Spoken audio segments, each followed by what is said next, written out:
No Saber Direito desta semana, você vai entender mais sobre o direito constitucional. Vai compreender o processo legislativo, a repartição constitucional de competências e as medidas provisórias. As aulas são com o professor Rafael Alemar.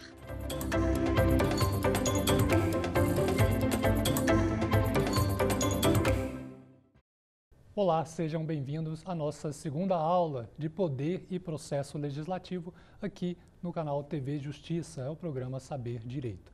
A gente começou na primeira aula a falar de Poder Legislativo, a gente trouxe algumas introduções, algumas noções introdutórias, como a origem do Legislativo, né? A gente passou ali por separação dos poderes, por federalismo, por federação, né? E a gente comentou um pouquinho aí do que seria a aula de hoje, que é a repartição constitucional de competências, né? Então, a gente vai conversar um pouquinho sobre a repartição constitucional de competências. A gente, na última aula, a gente já deixou muito claro, né, de que é muito importante que haja essa separação de poderes, é muito importante o sistema de freios e contrapesos e também é importante essa questão da repartição constitucional de competências e é no seguinte sentido, porque a repartição constitucional de competências significa atribuir a determinados entes aquela gama de possibilidades que eles podem atuar. Então, cada ente vai ter ali a sua possibilidade de atuação e tendo isso muito bem definido, é claro que a nossa Constituição, a gente vai conversar um pouquinho mais na frente, às vezes essa repartição de competência ela não é muito clara, tá? Então, às vezes tem algum probleminha ali, alguma dúvida e o que acontece é que normalmente algumas dessas dúvidas elas chegam ao judiciário e aí é decidido caso a caso. Mas o ideal da nossa repartição constitucional de competência é que fique bem delimitado o âmbito de atuação de cada ente, de cada unidade da federação. Por quê? Porque estando isso bem delimitado, caso haja usurpação da competência de um outro ente, caso um ente comece a invadir a competência de uma outra unidade da federação, isso fica evidenciado pela sua inconstitucionalidade, ou seja, fica evidente que há uma usurpação e um abuso ali da sua função, porque isso afronta o texto da nossa Constituição. Então, por isso que é importante ter essa repartição constitucional de competências no nosso sistema, no nosso ordenamento, para que a gente consiga, né, manter equilibrada a nossa federação, tá bom? Então, vamos começar aqui a falar um pouquinho sobre a repartição constitucional de competências, que o que é isso? Né? A Constituição Federal estabelecer algumas competências materiais e legislativas, né, a cada um dos entes autônomos da nossa federação, ok? Lembre-se aí, a gente está nesse momento aqui da gravação vivendo a questão da pandemia, né, de coronavírus, lembre-se aí da briga que foi, né, cada um querendo legislar, cada um querendo, né, ordenar aí a forma com que seria combatida essa pandemia. Lembre-se da união do governo federal querendo que se adotasse uma certa estratégia, cada estado querendo que se adotasse outra, alguns municípios também ali rivalizando com a União sobre como iriam, proceder nesse combate ao coronavírus. E você vai lembrar que o Supremo Tribunal Federal ele decidiu resguardar a autonomia dos entes periféricos. O que isso significa? Significa que a União ela poderia sim estabelecer algumas diretrizes, né, as normas aí que direcionassem o combate ao coronavírus, mas o que acontece? Cada unidade da federação, cada município, cada estado teria ali a sua autonomia para gerir como encararia esse problema de saúde pública. E aí você vai lembrar que em determinado estado se fechou o comércio, em outro estado não, em alguns municípios, né, fechou o comércio, em outros municípios não, em alguns locais era obrigatório o uso de máscara. Então, você vai lembrar disso e vai perceber que isso faz parte da repartição constitucional de competências. Cada ente tem a sua autonomia e o Supremo resguardou essas autonomias aos entes federados para que eles pudessem lidar a partir de suas peculiaridades.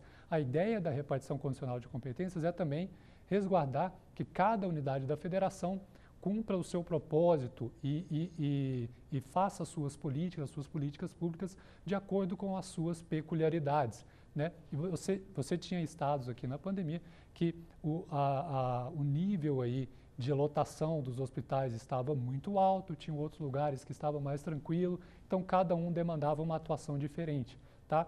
E exatamente por isso que o Supremo resguardou essa autonomia das unidades da federação nesse tratamento da pandemia, tá bom? Então, isso é muito importante para que você contextualize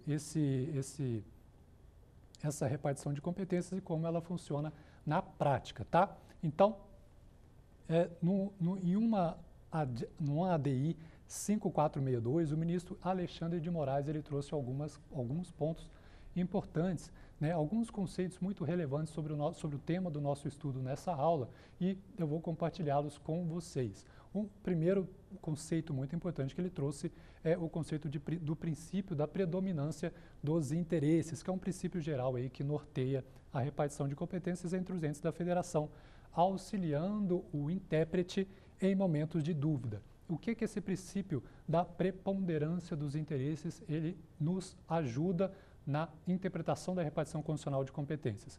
Quando há alguma dúvida, quando a Constituição ela deixa um tema ali de uma forma não muito expressa, né? Porque, é claro, a Constituição ela não vai conseguir exaurir todos os assuntos que são possíveis, né, de serem tratados pela União, pelos estados, pelos municípios, pelo Distrito Federal.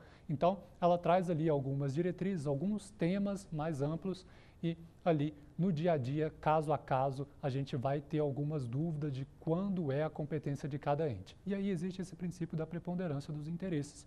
Quando houver um tema que é de interesse geral e nacional, ele será atribuído à União. Quando tiver um interesse regional, ele é atribuído aos estados e ao Distrito Federal, e quando há o interesse local, aos municípios. Lembrando aí que o Distrito Federal, além desse interesse regional, ele tem também um interesse local, porque o Distrito Federal ele não se divide em municípios. Então, aqui, tanto o interesse local quanto o regional é de atribuição do Distrito Federal, ok?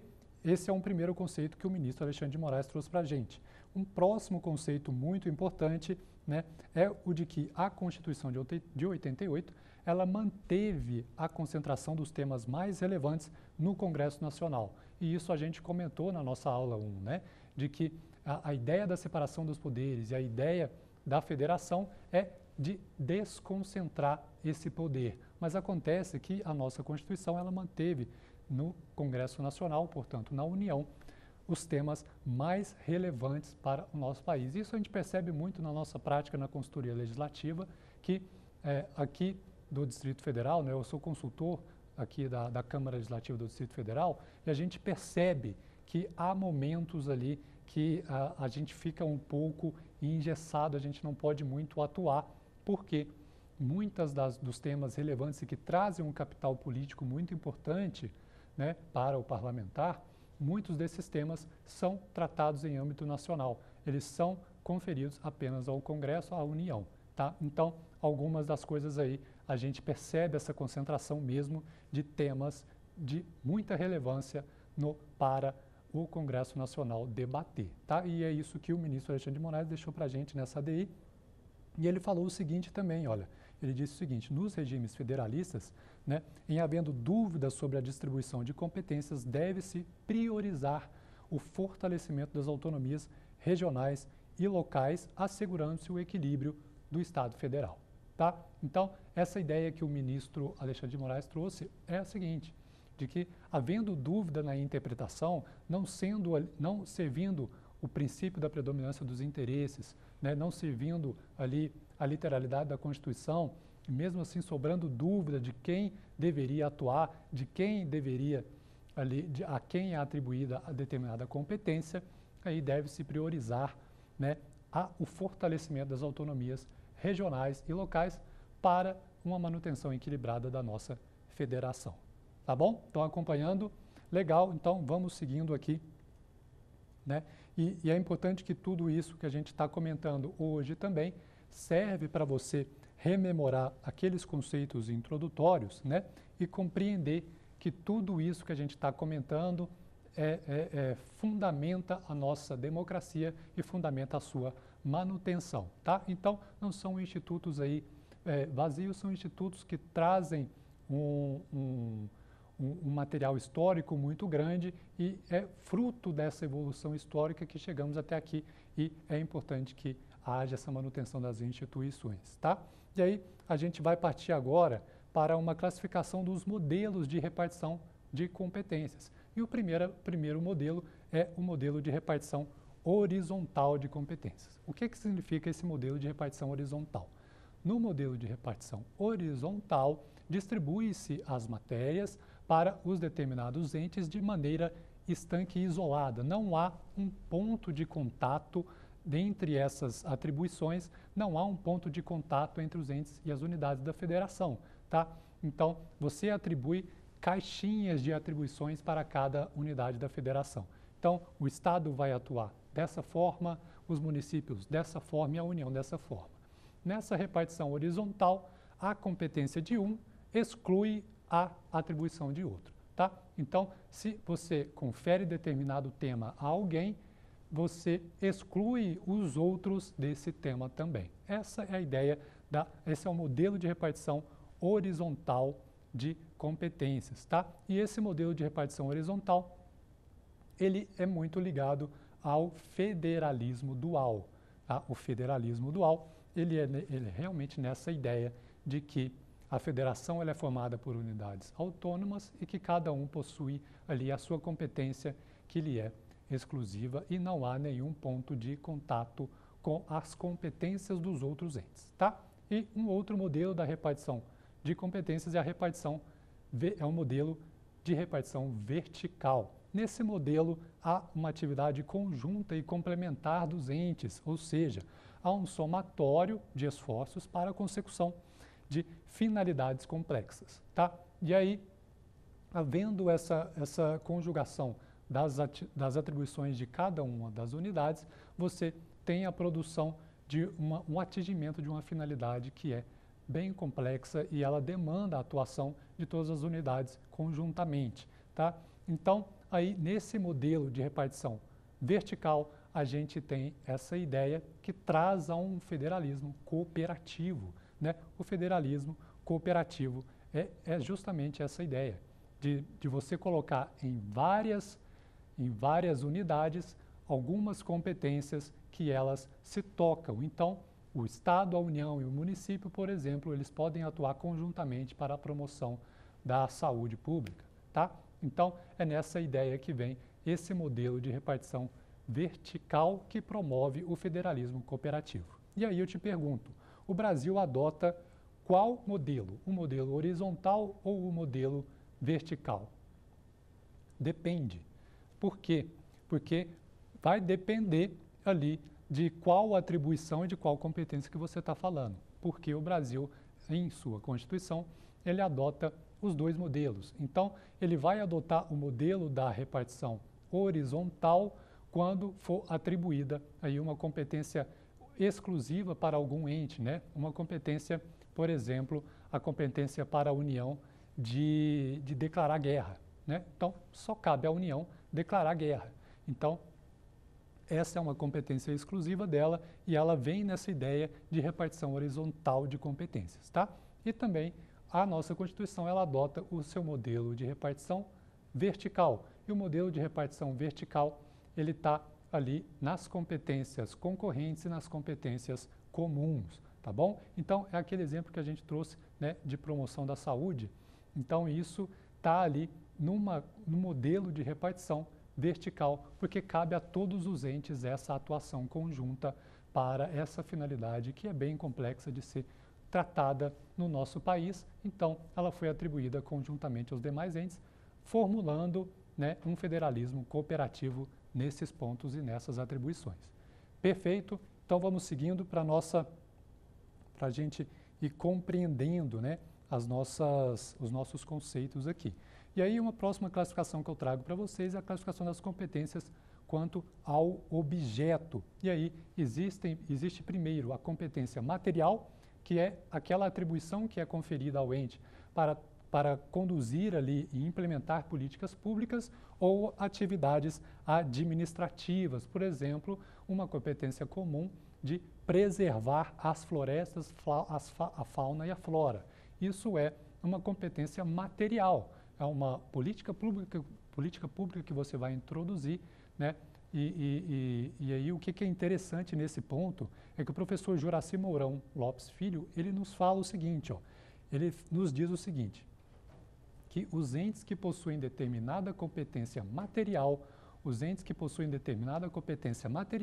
eles têm a sua competência legislativa correlata, né? Então, por exemplo, você atribuiu à União determinada competência material, você também entregou para ela a competência legislativa. Por quê? Isso vem na ideia de que a administração ela atua por meio da legalidade estrita. E o que é essa legalidade estrita? O administrador ele só pode fazer aquilo que a lei permite, né? É diferente da legalidade para os cidadãos em comum, que o cidadão ele pode fazer tudo aquilo que a lei não lhe proíbe, né? Mas o administrador não, ele é movimentado por essa legalidade estrita e por isso, se você confere a ele uma capacidade material, você tem que atribuir também uma capacidade para legislar, porque ele vai precisar legislar para poder exercer essa capacidade material. É isso que o professor Juraci nos traz, e aí ele nos fala também da teoria dos poderes implícitos, né? Então, o que isso significa? Porque a atribuição de um fim inclui também os meios necessários para a sua realização. Então, você atribuiu a alguém uma finalidade, você tem que atribuir também a ela, né? Você já atribui implicitamente os meios necessários para que ela consiga chegar e realizar essa atividade, tá? E aí eu te chamo a atenção apenas para um tópico importante e relevante, que o STF ele entende que mesmo que não haja essa intermediação da lei, caso haja atribuição de uma competência material, o administrador ele pode agir fundamentando diretamente a sua atuação no preceito constitucional, tá? Então, nesse ponto aí, o STF ele entende que você pode agir mesmo sem que haja a intermediação de uma lei, se já há uma competência material atribuída pela Constituição, ok? Então, vamos seguindo. Essa foi a primeira classificação quanto aí ao objeto, né? Que a primeira é competências materiais e agora também as competências legislativas.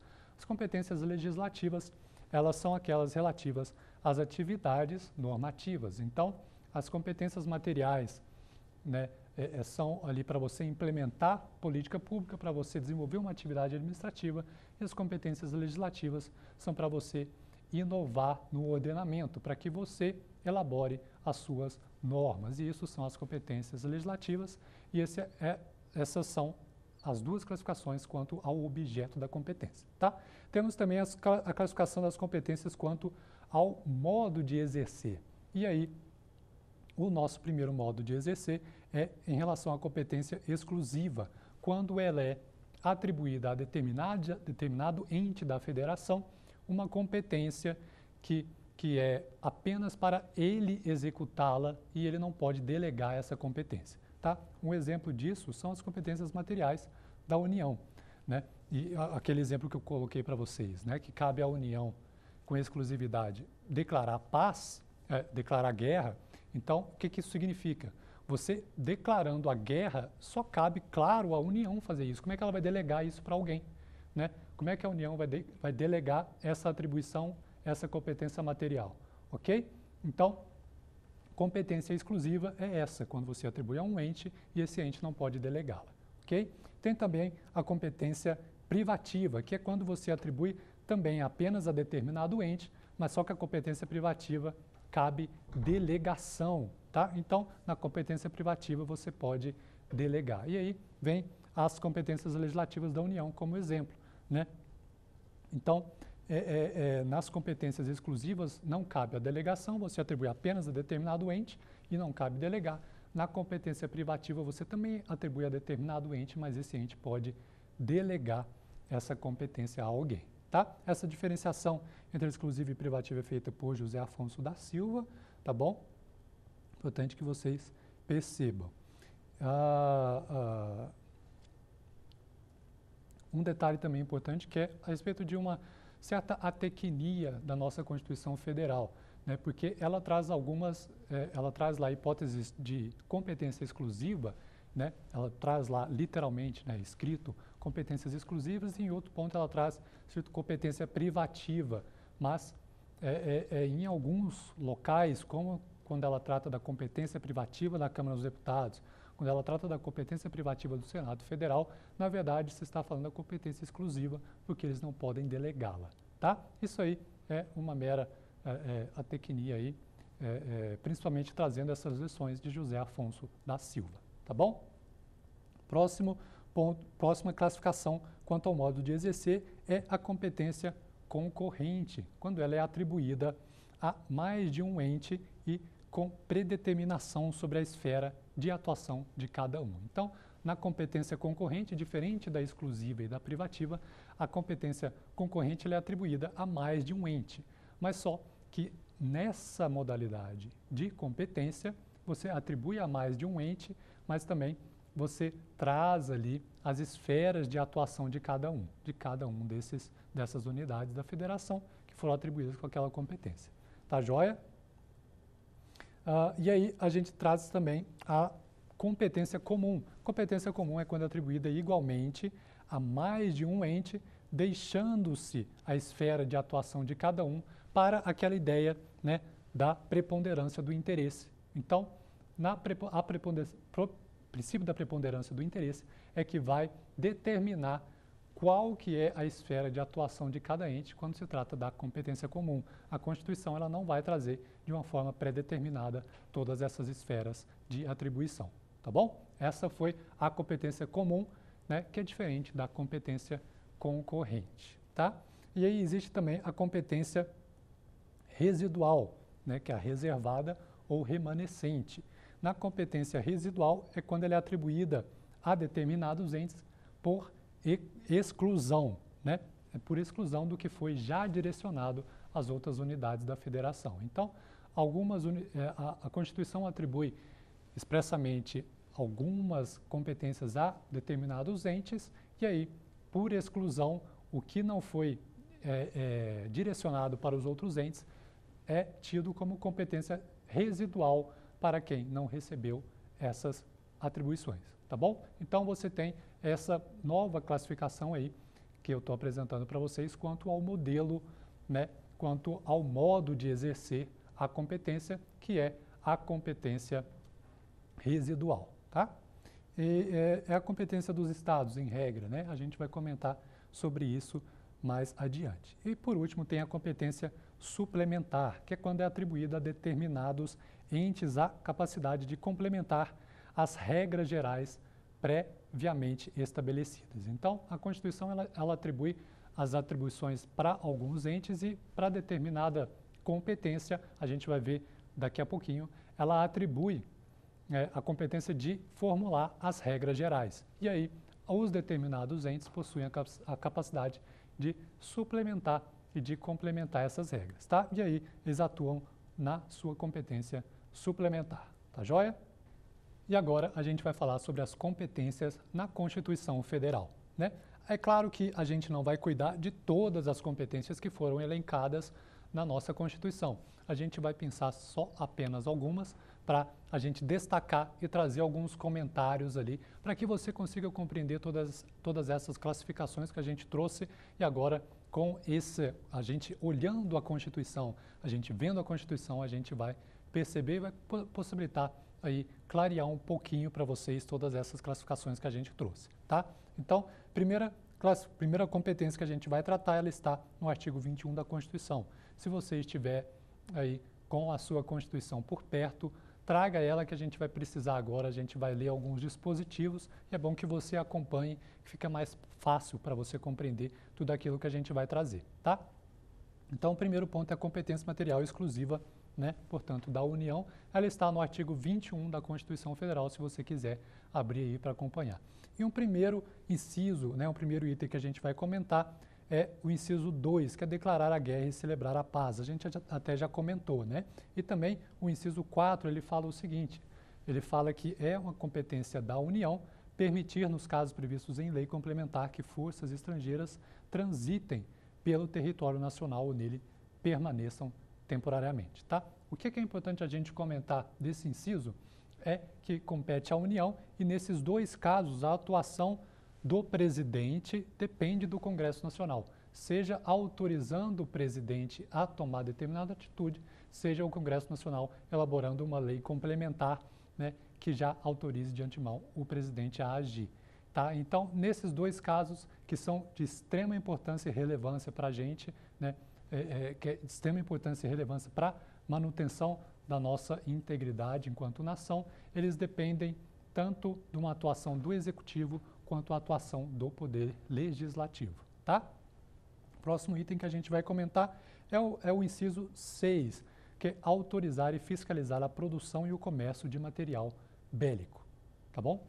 Para autorizar e fiscalizar a produção e o comércio de material bélico é uma competência exclusiva, uma competência material da União e, por essa competência, entende o STF, que também engloba a competência de definir a quem pode ser conferido o porte de arma.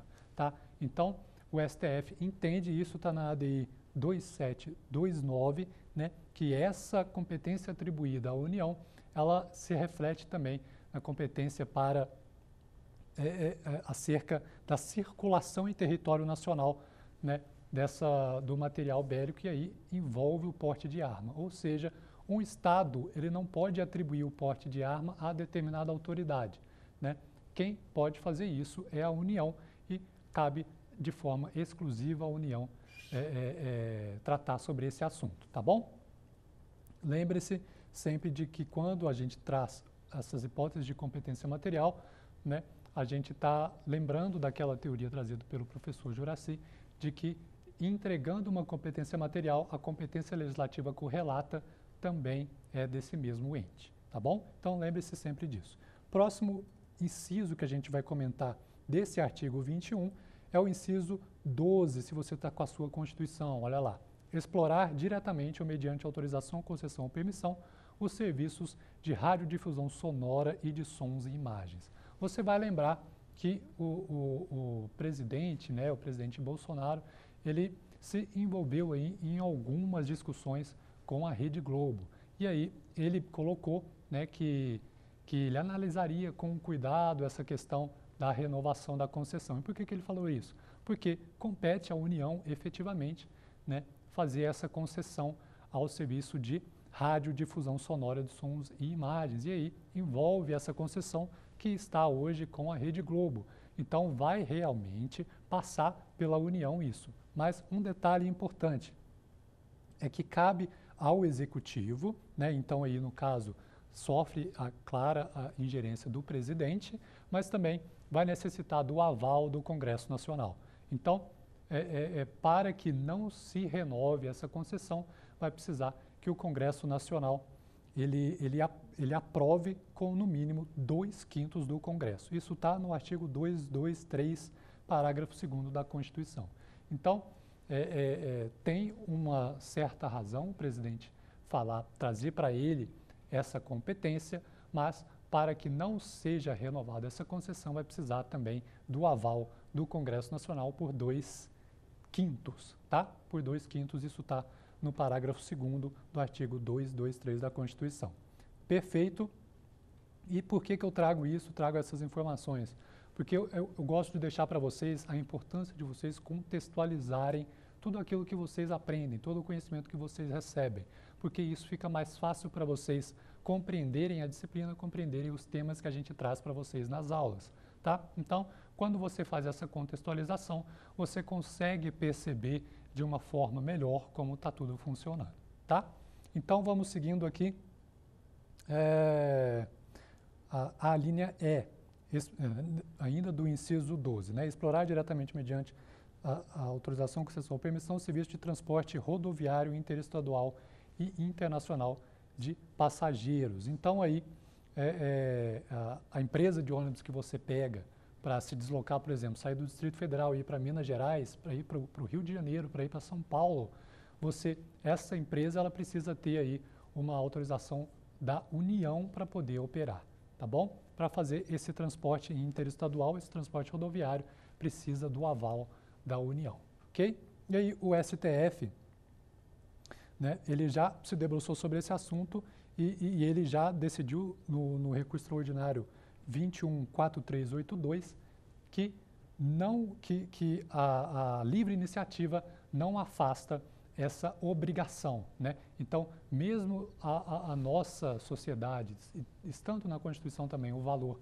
da livre iniciativa, isso não afasta a necessidade da União dar o aval para você operar aí, para você operar no transporte intermunicipal, no transporte rodoviário, tá? Um próximo ponto de muita relevância para a gente aí dentro desse artigo é o inciso 13, né? Organizar e manter o Poder Judiciário, o Ministério Público do Distrito Federal e dos Territórios e a Defensoria Pública dos Territórios. Então, e aí é importante que você perceba, né, uma mitigação aí na autonomia do Distrito Federal, porque a organização e manutenção do Poder Judiciário, do Ministério Público, do Poder Judiciário e do Ministério Público do Distrito Federal, cabe aí a organização. E também a organização e manutenção da Polícia Civil, da Polícia Penal, da Polícia Militar e do Corpo de Bombeiros Militar. E isso está no inciso 14. Então, tudo isso é atribuição da União. E aí existe, inclusive, uma súmula vinculante número 39, que fala que compete privativamente à União legislar sobre vencimentos dos membros das Polícias Civil e Militar e do Corpo de Bombeiros Militar do Distrito Federal. Ou seja, não pode a Câmara Legislativa do Distrito Federal conceder uma gratificação ou um aumento de remuneração para os policiais, né, para os policiais aqui do DF. Então, por quê? Porque eles são organizados e mantidos pela União. Então, seria necessário se passasse uma lei pelo Congresso Nacional e não pela CLDF, ok? Perceberam? E aí o ministro Aires Brito, aqui num julgado do Supremo, ele traz uma expressão interessante sobre isso. Ele fala que se permitisse que a CLDF concedesse uma gratificação, um aumento de remuneração aos policiais do Distrito Federal, seria fazer cortesia com chapéu alheio, porque a CLDF ia conceder uma gratificação que não seria arcada pelo Distrito Federal, mas sim pela União. Perceberam? Então é isso e é muito importante, tá? E aí o próximo inciso para a gente discutir é o inciso 16, e ele fala sobre exercer a classificação para efeito indicativo de diversões públicas e de programas de rádio e televisão. Então, perceba que isso cabe à União, mais especificamente ao Ministério da Justiça. Sabe quando você está assistindo ali alguma coisa na televisão e aparece ali a idade recomendada para assistir aquele determinado assunto? Essa recomendação é feita pelo Ministério da Justiça, é feita pela União, tá? E perceba que a União pode apenas fazer essa recomendação, ela pode apenas indicar, mas ela não pode determinar o que cada emissora colocará ali, por exemplo, em determinado horário. Ela não pode vedar que, por exemplo, determinada emissora passe determinado assunto, determinadas cenas num horário ali da tarde, por exemplo. Ela pode apenas fazer essa recomendação, mas ela não pode previamente proibir isso. O que vai poder acontecer é que, se houver algum dano, algum prejuízo, isso seja reparado judicialmente a posteriori, tá? Mas não de forma prévia, tá joia? Um próximo ponto importante para a gente comentar, aí a gente já vai para o artigo 22, tá? A gente já vai para o artigo 22. Antes, porém, é importante a gente tratar que as competências materiais, elas não estão apenas no artigo 21 da Constituição, existem algumas competências materiais espalhadas por toda a norma. E no artigo 184, por exemplo, traz a competência da União para desapropriar, para fazer a desapropriação para fins de reforma agrária. Só a União pode fazer isso. Tá? É uma competência material, uma competência exclusiva da União. Isso não está no artigo 21, mas está no artigo 184, tá bom? Vamos lá para o nosso próximo artigo, é o artigo 22, e ele traz competência legislativa privativa da União. Perceba que a gente comentou as competências materiais, agora a gente está nas competências legislativas, né? E elas são privativas da União no artigo 22, que ele fala o seguinte, olha. ele traz alguns ramos do direito que não podem ser, que devem ser tratados privativamente pela União. Ele fala o seguinte: direito civil, comercial, penal, processual, eleitoral, agrário, marítimo, aeronáutico, espacial e do trabalho.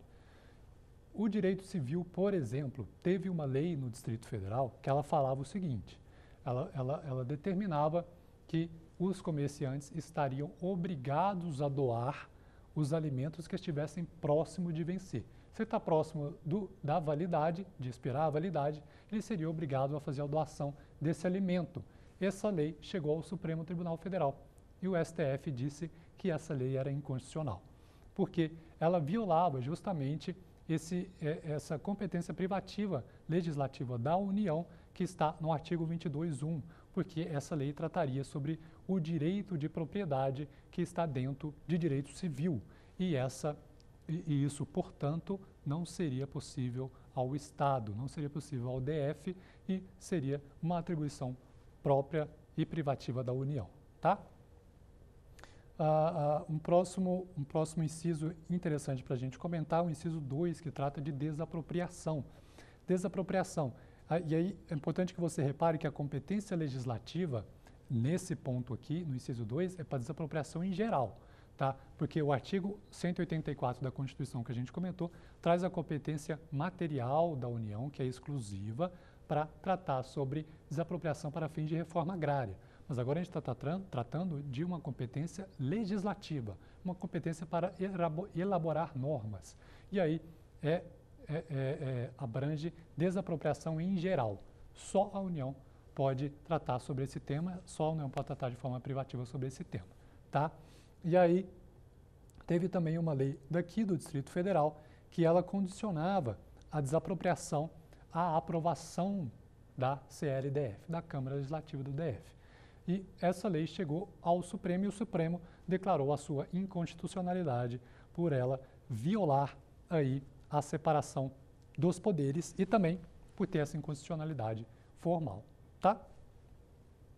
Próximo item para você acompanhar aí na sua Constituição é o inciso 4, que traz a competência privativa da União para legislar sobre águas, energia, informática, telecomunicações e radiodifusão, tá? Isso é uma competência aí que é privativa da União, então a gente tem alguns exemplos aqui de alguns julgados, olha só. Uma lei do Estado do Rio Grande do Sul, ela trouxe uma previsão muito interessante. Ela falou o seguinte: se a pessoa está desempregada, ela fica isenta do pagamento do consumo de energia elétrica e de água pelo período de 6 meses. Né? Interessante essa norma, interessante. É uma lei do Rio Grande do Sul. E essa lei chegou até o Supremo, pela ADI 2299. E aí o Supremo declarou a sua inconstitucionalidade. Porque essa lei ela estava versando sobre águas e energia e isso é uma competência privativa da União, tá? Então, não é que você não possa fazer essa isenção, mas o que acontece é que o Estado do Rio Grande do Sul não poderia fazê-lo, porque é uma competência privativa da União legislar sobre águas e energia. Tá joia? Então, vamos seguindo. Um outro ponto interessante desse inciso 4, que trata de telecomunicações. Uma lei estadual, por exemplo, que obrigue a instalação de bloqueadores de sinais nos presídios, sabe? A gente sempre questiona isso, né? Por que não existe bloqueador de sinal em presídio? Né? A pessoa não pode entrar com celular, os presidiários não podem ter, né, celulares ali dentro do presídio. Muito simples, instala um bloqueador de sinal.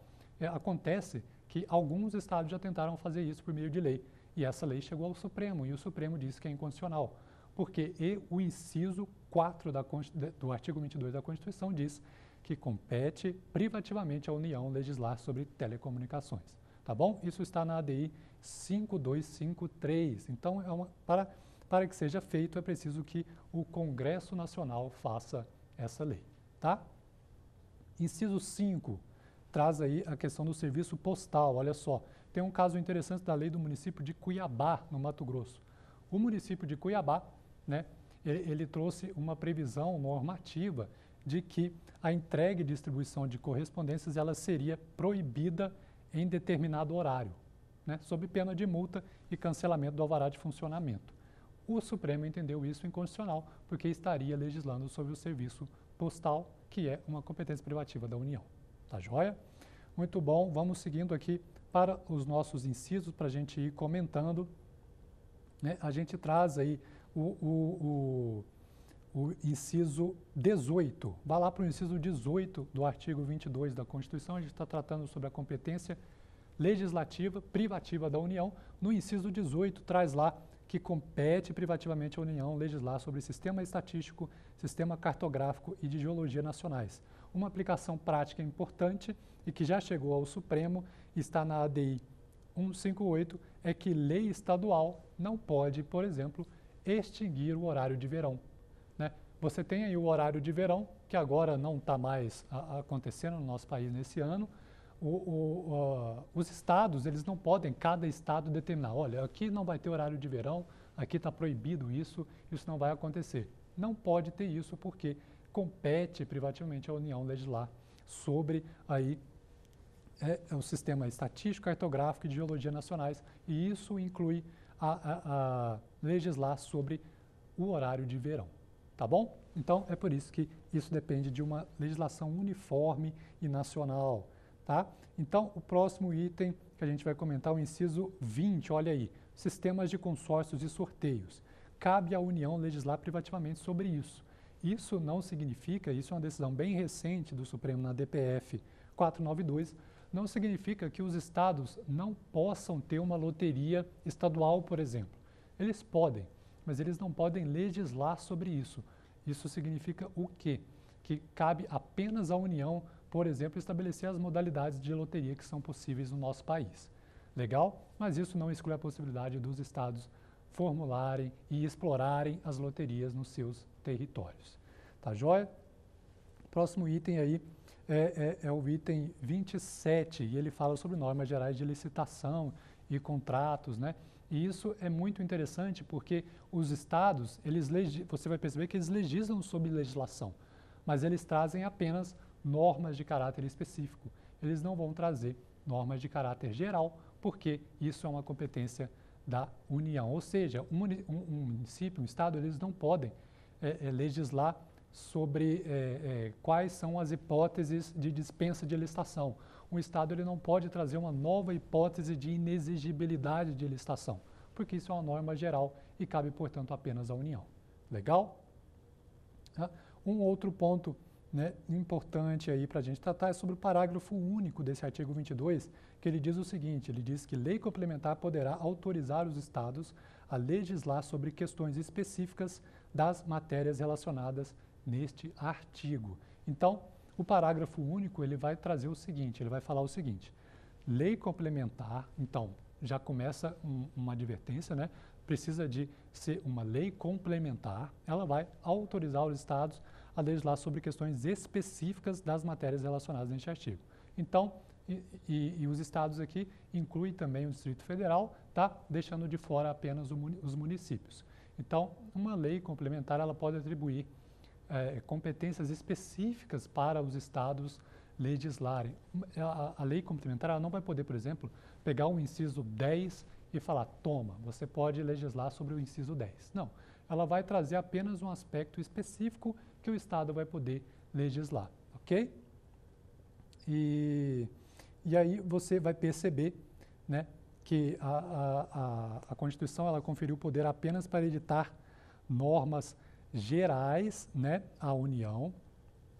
Assim, a União não pode delegar a elaboração de normas específicas sobre alguns temas do artigo 22. Isso é importante da gente comentar, porque tem alguns incisos do artigo 22, né, que fala que a União terá a competência privativa legislativa para legislar sobre normas gerais. Né? Por exemplo, dessa questão das normas gerais de licitações e contratos. Então, ela tem a competência legislativa apenas para tratar de normas gerais. Então, ela não pode delegar, fazer uma lei complementar delegando normas específicas, porque, primeiro, seria inútil, já que os estados já possuem essa competência, já que a competência privativa da União é apenas sobre normas gerais, e também ela não poderia ser feita, porque isso não é uma competência privativa da União, e se não é uma competência privativa da União, ela não pode delegar. Entenderam? Legal?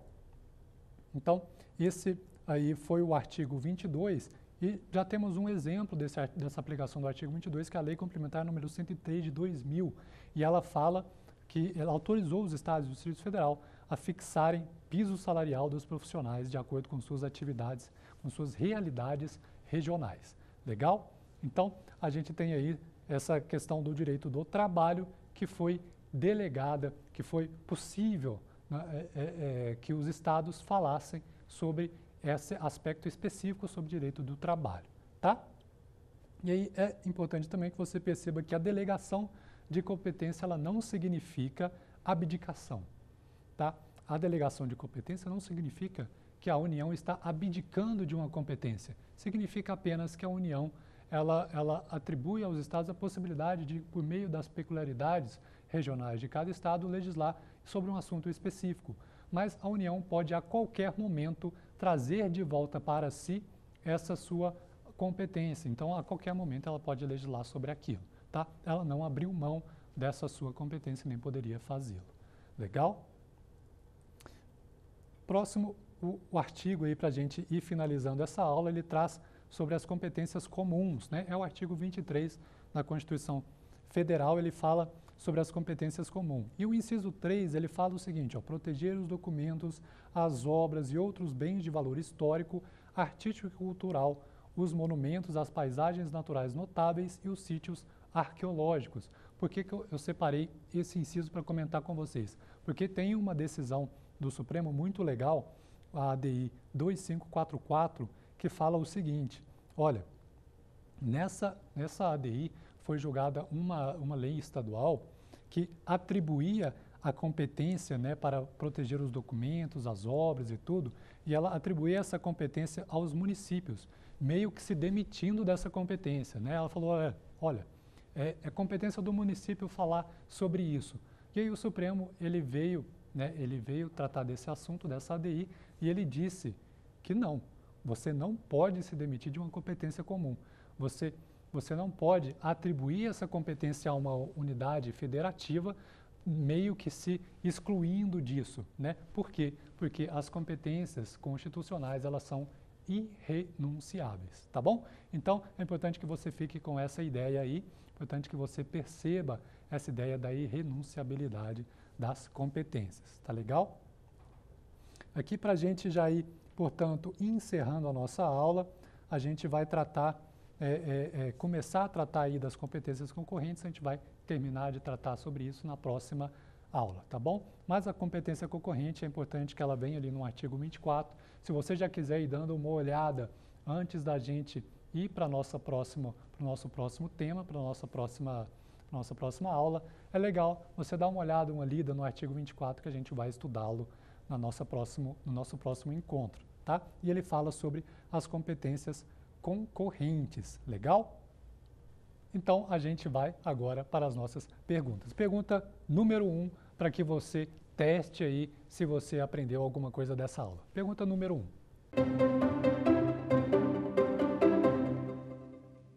Quanto ao objeto, a competência pode ser classificada em letra A, material, letra B, privativa, letra C, exclusiva e letra D, concorrente. Vou deixar um tempinho aí para você pensar um pouquinho. Essa é a pergunta número 1. Quanto ao objeto, a competência pode ser classificada como? Dessas alternativas aí.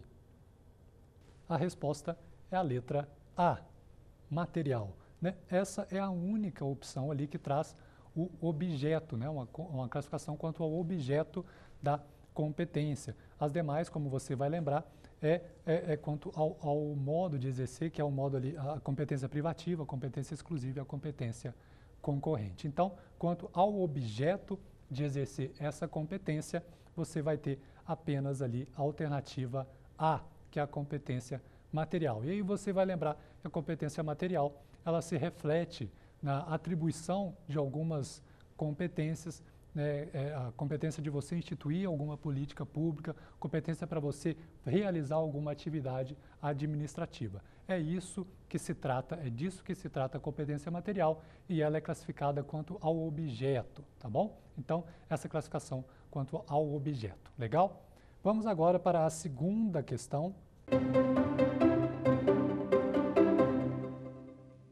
É um princípio de grande relevância para o estudo da repartição constitucional de competências. Letra A, impessoalidade. Letra B, moralidade. Letra C, predominância dos interesses. Letra D, instrumentalidade. Vou deixar aí um tempinho para que você pense sobre isso, para que você reflita sobre essa questão de número 2. Pensou? Chegou a alguma conclusão?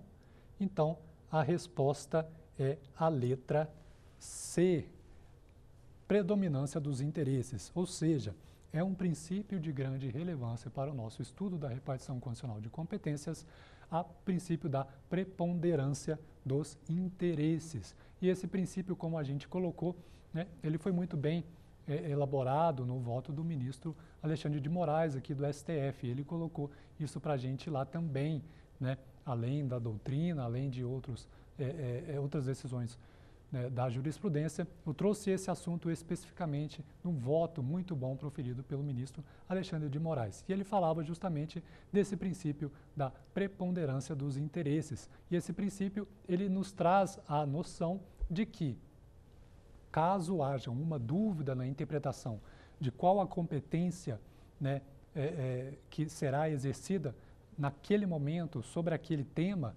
essa dúvida será sanada pelo princípio da preponderância dos interesses. Se é um interesse de abrangência geral e nacional, esse interesse ele reflete uma competência da União. Se é um interesse regional, ele reflete aí uma atribuição conferida ao Estado, e se é um interesse local, aos municípios. Perceberam? É bem tranquilo, né, esse princípio da preponderância dos interesses, e ele está intimamente ligado à nossa repartição constitucional de competências. Legal? Vamos para a nossa última pergunta, o nosso teste aqui, a nossa pergunta de número 3, para que você consiga aí uma nota satisfatória ao final dessa nossa aula. Vamos lá, pergunta número 3. De acordo com a Constituição, a quem compete legislar sobre assuntos de interesse local? Alternativa A, União. Alternativa B, Estados. Alternativa C, regiões administrativas. Alternativa D, municípios. Vou deixar um tempinho aí para que você reflita e para que você pense um pouquinho sobre essa resposta e nos traga a sua conclusão. Bom, a resposta nessa nossa questão número 3 é muito tranquila, é a letra D de dado, municípios, né? Porque compete aos municípios legislar aí sobre interesse local. E a gente até já tinha comentado na última questão sobre o princípio da preponderância dos interesses.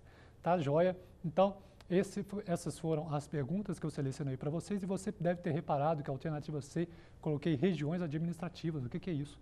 Regiões administrativas, para você que não é do Distrito Federal, né, são aqui o que você costuma chamar de cidade satélite, né, aqui em Brasília. Porque, como eu já comentei com vocês, o Distrito Federal não se divide em municípios. Ele se divide aqui em regiões administrativas que não são dotadas de autonomia. Tá bom? Então, vamos encerrando essa nossa segunda aula, vamos finalizando esse nosso conteúdo de hoje. Espero que tenha sido relevante para você, e a gente se vê na nossa aula de número 3 desse nosso curso sobre Poder Legislativo e Processo Legislativo. Vocês estiveram comigo, Rafael Alemar. Espero te ver na próxima oportunidade. Tchau! Quer dar alguma sugestão de tema para os cursos do Saber Direito? Então mande um e-mail para a gente, saberdireito@stf.jus.br, ou entre em contato pelo WhatsApp. O número é esse que aparece na sua tela. Você também pode estudar pela internet. Acesse nosso site tvjustiça.jus.br ou pode rever as aulas no canal do YouTube TV Justiça Oficial.